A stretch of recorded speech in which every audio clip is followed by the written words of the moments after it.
Leak के मामले पे क्या कहेंगे? पेपर लीक पे मैं ये बोलूंगी, इतने सारे पेपर लीक हो रहे हैं, जो सदन में मुद्दे उठने चाहिए वो मुद्दे सदन में नहीं उठ रहे हैं। और अगर पेपर लीक को लेकर के प्रोटेस्ट करता है विपक्ष, उसी विपक्ष पे डंडे मारने की कोशिश कर रहे हैं, डंडे लग रहे हैं। तमाम मीडिया के पत्रकार जो कवर करने, तुम जैसे यूट्यूबर्स को ज्यादा घसीटा जाता है, ज्यादा मुकदमे लगाया जाता है। क्यों?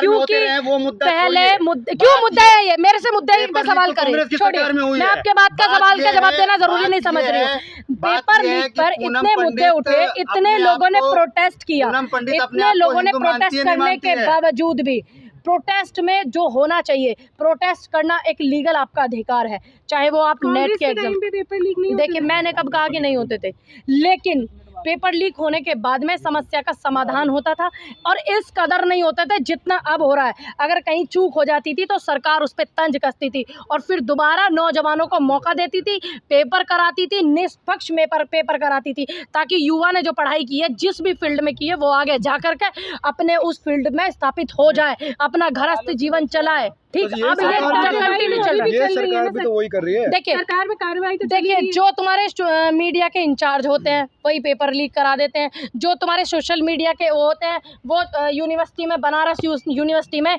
गन पॉइंट पे लड़की का बलात्कार कर देते हैं, जो तुम्हारे पदाधिकारी होते हैं, जो तुम्हारे सांसद का चुनाव लड़े होते हैं वो महिला पहलवानों का उत्पीड़न करते हैं, जो तुम्हारे सांसद लड़े होते हैं उसका बेटा गाड़ी चढ़ा करके किसानों को मार देता है। तो तुम कैसे बोलोगे इस बात को? हम विपक्ष में, अगर हमारी जिम्मेदारी है ना कि हम विपक्ष के मुद्दों को जरूर और जिम्मेदारी के साथ उठाएं। कहा कि अब पेपर लीक नहीं होंगे, लेकिन सवाल ये है कि पूनम पंडित क्या जो आरएसएस हिंदू राष्ट्र की मांग करती है, क्या आप उसके रास्ते पर चलेंगे? देखिए, आप चाहते हैं कि देश हिंदू राष्ट्र बने? देखिए, हम सनातन धर्म के लोग हैं, सनातन भावनाओं से जुड़े हुए हैं, सनातन हमारी सांस, हमारी धड़कन है।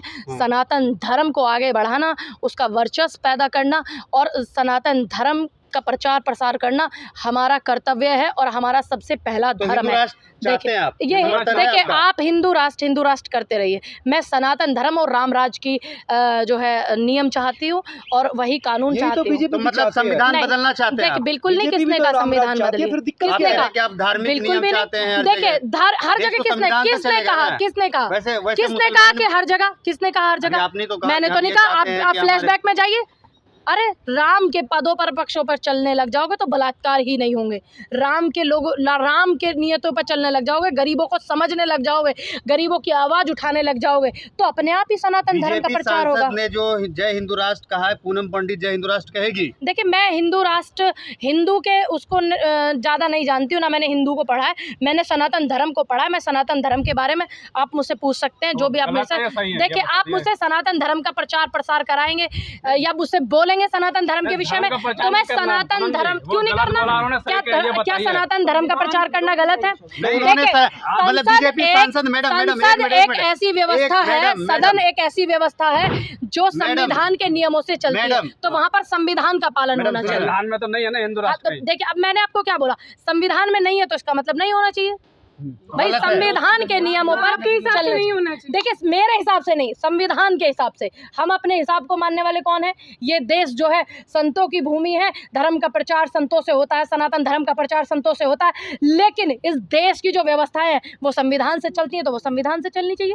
हर चीज़ का एक प्रोटोकॉल है ना, जो चीज़ संविधान से चलती है वो संविधान से चलेंगी, और जो चीज़ संतों से, भारत सनातन संतों की भूमि है, तो इसको आप नकार भी नहीं सकते हैं, क्योंकि संतों के बिना, सनातन के बिना भारत की कल्पना ही नहीं है। अब मैं कहने लग जाऊं कि संविधान के बिना संसद की कल्पना आप कर सकते हो? नहीं कर सकते ना। तो वैसे ही क्यों मैं नाम लूंगी? क्यों मैं लूंगी? आप बताइए। मैंने तो नहीं कहा नहीं है। मैंने, आप मुझसे चर्चा कर रहे हैं, आप मुझसे संविधान पे और सनातन पे चर्चा कर रहे हैं, आप मुझसे मुस्लिम धर्म पे चर्चा कीजिए, मैं आपको जवाब दूंगी। आप चर्चा भी तो मुझसे दो ही चीज पे कर रहे हैं। देश की बात करेंगे तो उसमें सभी आता है। अब देश में, संविधान में सब आता है, सभी आता है, संविधान में सब आता है। संविधान में हिंदू मुस्लिम सिख ईसाई सिर्फ नहीं आते, हिंदू नहीं, सनातन मैंने बोला, आप ध्यान से सुनिए मैंने क्या बोला। सनातन मुकम्मल नहीं होता संतों के बिना, और संविधान के बिना देश मुकम्मल नहीं होता। तुम्हें तो हिंदू मुस्लिम के सवाल करना है, करते रहिए, मेरे पे क्या फर्क पड़ रहा है। और रही बात 4 धर्मों की, इस देश में जैन, बौद्ध, पारसी ये भी है। ये संविधान के दायरे में, पूरे देश में जो संविधान के नियम कायदे मुझ पे लागू होते हैं वो सभी धर्मों पे होते हैं।